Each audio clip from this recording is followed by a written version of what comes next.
Hey Raj, Hey Lemon, how are you? good. How are you? How's your week been? I'm good, thank you. Today was all right for Monday, not too bad. Yeah, What no, about you? it's going well. I mean, we got a busy week ahead, but can't complain. And it's finally started the weather is starting to finally show out, and not, tired of the rain for a little bit. Yep. Cool. I guess we'll maybe just start for now until anybody else comes. Um, First of all, I just wanted to say thank you for completing the Python and Introduction to Machine Learning and Linear Regression through Python. How was it, by the way, Raj? Uh, it was okay, at least for me. It wasn't really challenging or anything that causing me trouble, but it gave me some good understanding or good idea about uh, what can be done in the as I mentioned in my post at like a higher level. So for this one, yeah, it looks easy. You can do all these things or all this calculation even using the Excel or maybe manual.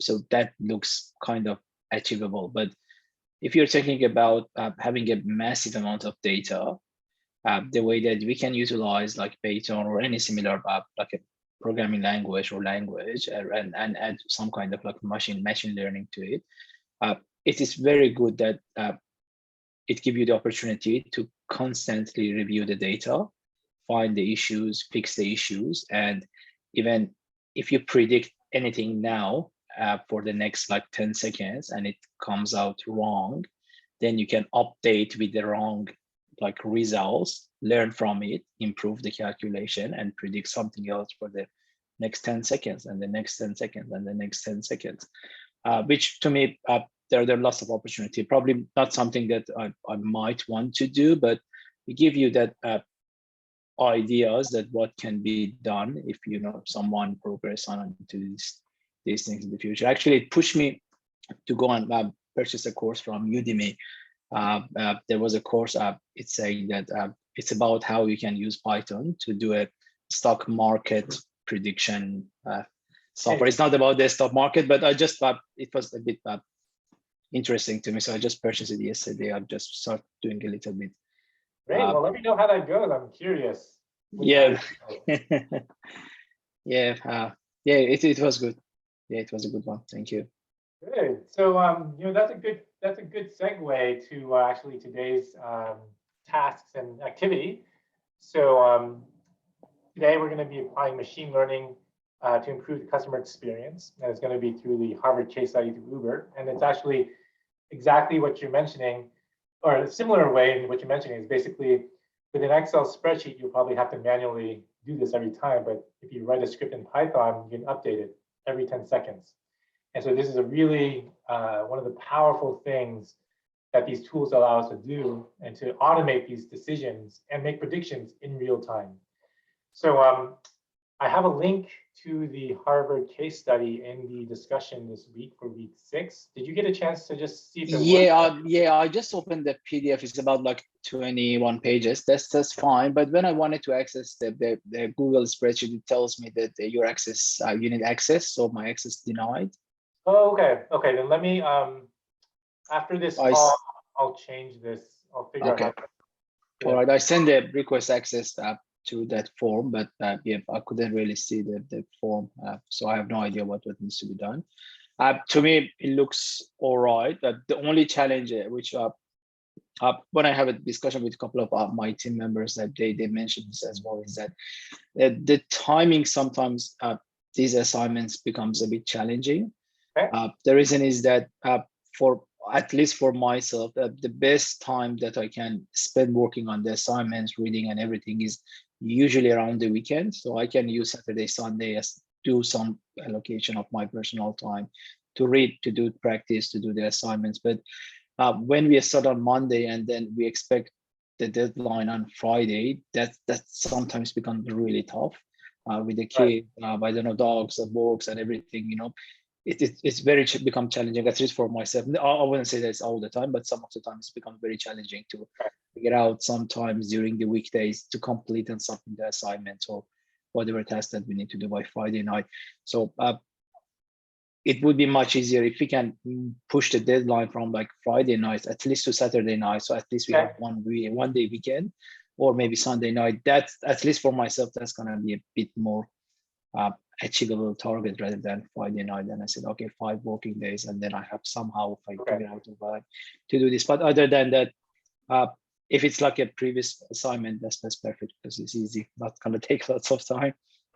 Maybe what I can do is maybe for this week, we'll experiment with a Saturday deadline, and then or like just to get everybody, because I want most of the teams, hopefully team members, to get most of it filled out, so then they can have a productive conversation. I think you guys will get the most value from trying to attempt it yourself, and because you guys all come from different backgrounds. Some of you come from PwC, some of you come from nonprofits, some of you come from HR, some of you come from taxation or law or banking. So I think it's really good for you guys to sort of all talk, because you guys all have different experiences that you bring to the problem. And I think sort of part of the goal is for you guys to actually talk and to actually develop some relationships, so that further, hopefully 5 years down the line, you guys become a senior executive or C-suite, and then you're like, hey, Arash, I've got this problem. I wonder if you can help me. You just want 15 minutes at a time. How do you think about this? That's sort of the type of experiences you want to do. Okay, so maybe the most useful thing I can do for you right now. Well, first, any questions from last week or any of the other weeks before I sort of just give you a discussion what you need to do today to be most effective? No, not really, Bob. I think I'm good.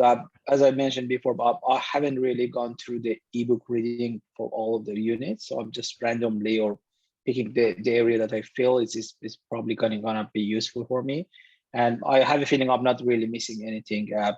It's good if you got some time to go and read those, but we can probably just get away with it if you're not fully reading reading all the Yeah, so I just want to say one thing there. So I think for you, because you're relatively advanced, you have a computer science background, a lot of the stuff in the ebook is really for people who have not taken any quantitative courses or not, So for you, I think it's going to be very easy.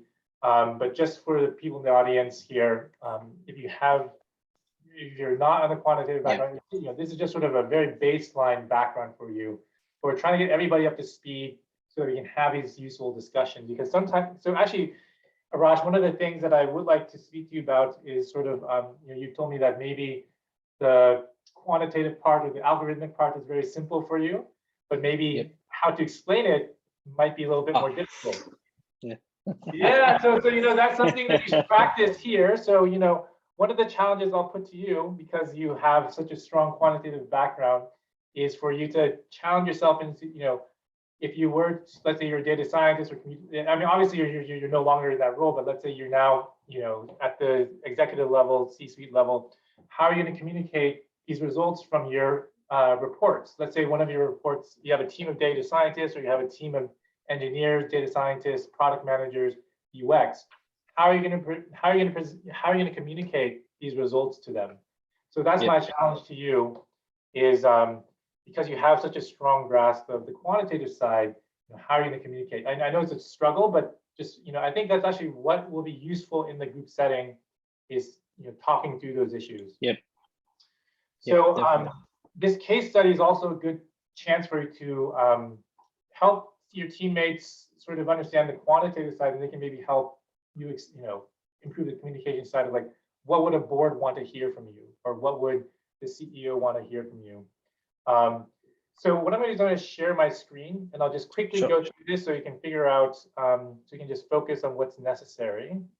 Share screen. All right. Can you see my? Let's see. Can you see my screen? It's loading. Yep. It says applying machine learning. Yep. To improve customer experience. Okay, great. So well,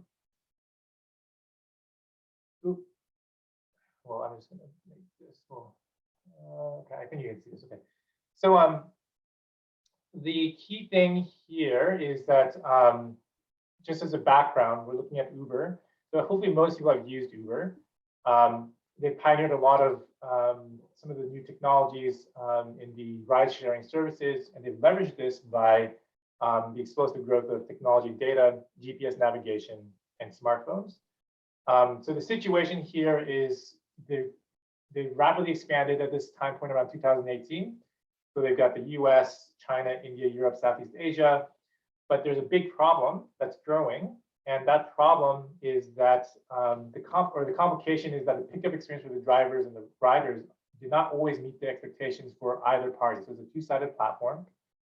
And the main issues are traffic congestion, faulty GPS signals, and crowded pickup venues. So those are the things that you'll just need to quickly wrap your mind around.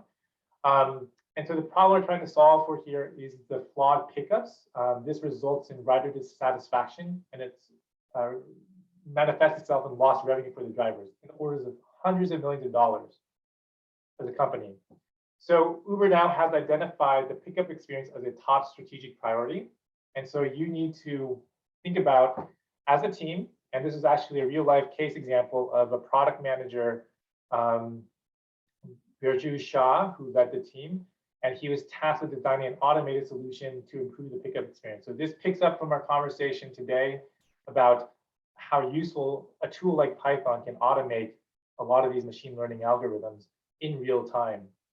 So it might not seem evident when you're doing like, our simple data set of, 10 lines or whatever it is, but at scale, it's enormously useful. So the methodology that you guys are going to think through, and you guys can take different roles. One can be like a business analyst, one of you can be a data analyst, one of you guys can be data scientist, one of you can be product manager, one of you can be the manager of the group. But the main thing is that the team needs to analyze the pickup experience for the various rider personas to identify the problem at different stages in the pickup process. So I'm going to try and get you guys through that part, so you guys don't need to do all the frameworks for jobs to be done and all that. So I'll try and make that easier for you guys.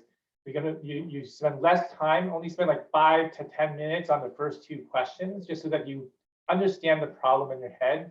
We could spend more time on it, but I don't think it's, I want to really get you guys to the third through 7th question. So briefly, the second thing is you need to create a model for predicting the best rider location for pickup. And then the team also needs to develop a quantitative metric that would determine the quality of the pickup experience. So that's one of your challenges to think about. Then what they did is they used these models and metrics as inputs for the machine learning algorithms and models that would then automate the pickup experience. Yes. So your objectives here, just to keep everybody, so I'm also speaking to the audience here, understand how to identify the customer pain points by using the customer experience mapping. I'm going to try and make that easy for you guys so you don't spend so much time here. But I do want you to spend time on identifying the hypotheses to measure and improve the customer experience, because this is a very real life example that you will have to encounter in any corporate setting that's a driven data organization. Then I want you guys to think about how you're going to articulate the logic for creating the quantitative metric for the quality of the customer experience. So this is something that we're going to ask you to think about. Then think about how a business executive can lead the development of the machine learning analytics model. So now, hopefully, we've brought a lot of you, the baseline knowledge for those that even don't have much of a quantitative background to start understanding this and really making those key decisions at the executive level. So it's not that I'm asking you guys to be able to derive these formulas or to memorize them or to develop code, just to get you guys up to speed so you can understand how to make these decisions. Okay, I haven't read the PDF that you have shared regarding this or the problem statement, but are we only talking about the pickup location, or is that the experience from the time that customer want to book a Uber until we pick them up? That's a beautiful question. That's actually one of the hints that I want to guide you towards, so that it saves you guys time when you think about the pickup location versus the rendezvous location. So the pickup time of where the person who has the phone that says, hey, I want to be picked up at UNSW on Barker Street, versus the actual rendezvous point, which is when the driver actually picks you up. So those are 2 different points that I want you guys to think about. So that will help shape your discussion and hopefully sharpen the focus so that you don't spend so much time on this. So The first two, I'm going to try and give you this Excel spreadsheet and just fill out the basic form of it. You guys can spend a little bit of time to discuss it or do it yourself, but this part just spend no more than like 10, maybe 15 minutes max, just so that you wrap your head around the pain points, what you're trying to solve. Now, I really want you to think about these the next 5 questions. I can read them, but these are just the case study prompts, the questions you can read on your own time. But again, the main things, the hints here is, really, I want you to understand that the flawless pickup is very important for the Uber's business model. If they don't execute on this correctly, they really, they lose hundreds of millions of dollars in revenue because of the canceled drives, or the riders and/or drivers will defect to the competitor Lyft. So the other thing to keep in mind on is reflect on your own personal experiences with Uber, and really think about the vision and sort of, to build. So their vision is to build an effortless pickup experience for everyone, everywhere, every time. So think about why that's really such a, why that's so difficult to execute in real life. And so just think about, like, they've got 60 different countries, 400 cities worldwide. And so you also need to think about the diversity of different riders and their pain points.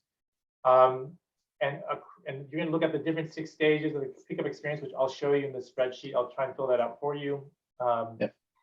Then the thing that you mentioned is note the difference between the pickup location, and that's where the rider called for the Uber, versus the rendezvous location, which is where the rider actually should be picked up. So that's sort of what you need to think about. So think about why the pickup locations are inaccurate or inappropriate in different settings. And this sort of goes back to our Python exercise.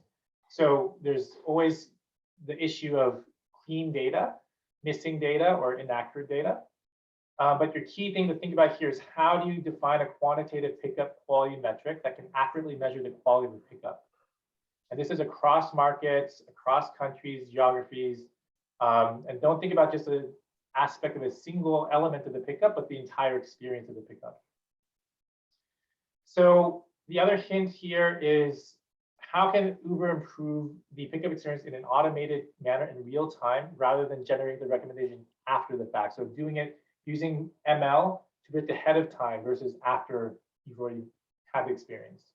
So should I I just want to know how much in detail we need to think about this. For example, do I need to consider that on a particular time of a year in a particular locations, there might be an event which we always experience a high demand, and then we can predict the same thing in the future in the different areas and probably move more Uber driver to that area? Is this something that we need to consider, or no, it's just too much? No, I think that's a really good thing to start the conversation going. And then as a team, you can figure out strategically how you rank order those. So there are going to be seasonal demands, winter. There's going to be flash floods or snow. How does that affect the pickup experience? But you need to think strategically from a executive point of view, how are you going to bucket this into your priorities? So I think that's where when you talk with your peers, that's going to be a very valuable conversation to have. Okay, so then in general, we need to consider demands as well to make sure that we have enough driver around to respond to the demands based on different situations. Okay. Exactly. So the last piece is use this framework here. I believe it's in your, it's in your case study as well. But basically, the 7 main generic steps, and then the 3 subjects or the 3 experts that you want on your team are the business analyst leads, the data scientist who then leads the next process, and then the UX who leads the decision and the design user experience. And probably, think about it from a PM as well, and an executive. And the 3 phases that a business analyst will lead is define the business problem to be solved, evaluate if machine learning is appropriate, and then to gather and label the data. Then it goes into the domain of the data scientist and what processes they lead. And so that's the pre-processing the data and defining the features. Then selecting the appropriate ML approach and algorithms, which we're not going to, it's out of the scope of this course because there's so many and it's too deep. But just at a very broad scope, you can just delegate that to your subject matter expertise. Then you'll need to engineer the features and improve the model. And then here you will just do your own version. Here, I mean, I should probably hide part of this, but anyways, you know, these are the type of responses we want you to generate as a team. So for each of these parts, you will generate three to four different responses on sort of what your role is and how you're going to do it. So example for define the business problem to solve is you want to improve the quality of the pickup experience.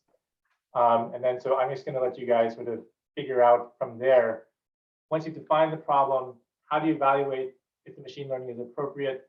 Then how are you going to gather and label the data? What are the things that you need to define? What, you know, and then sort of going from those different areas. Does that make sense, Arash? Yes. Yep. Right.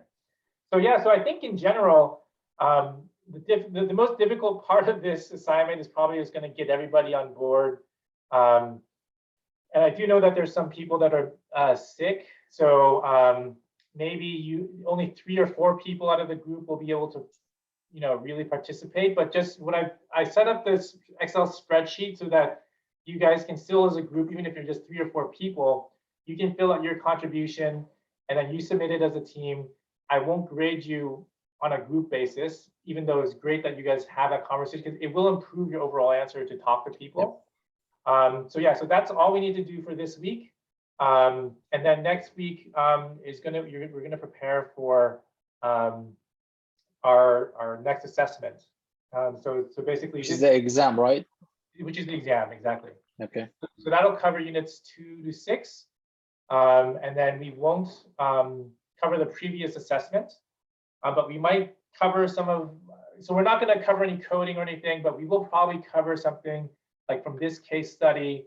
So I think it's well worth your time to just think through this. And then we'll probably, you know, for the other units, there'll just be a handful of questions from each of those. The point is not to prove your ability to calculate, but just to, you know, we might have a few of those, but just the real thinking here is like, how do you actually apply this in a business context? Yep, that's fine. And regarding the final assignments, I was just looking at the schedule. So we have like about a month left.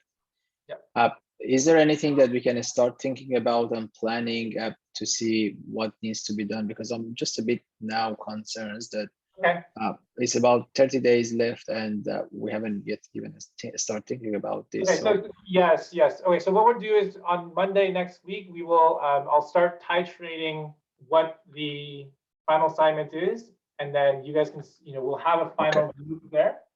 And then we'll probably have a very light week 7, just because you guys will be preparing for the assessment. So it's also time for you to form your final groups, because I think some people wanted to have, you know, certain people, or just like, yeah, anyways, I think, yeah, so anyways, we'll figure that out. So next Monday, we'll start discussing the final assessment. Yep, that's perfect. Thank you. Great. All right, so I think that's all for all we need to discuss for this week, and we can take things offline after this.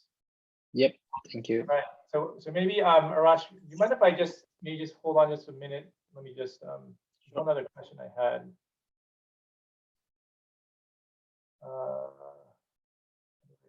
Stop recording. Stop sharing. And, oh no.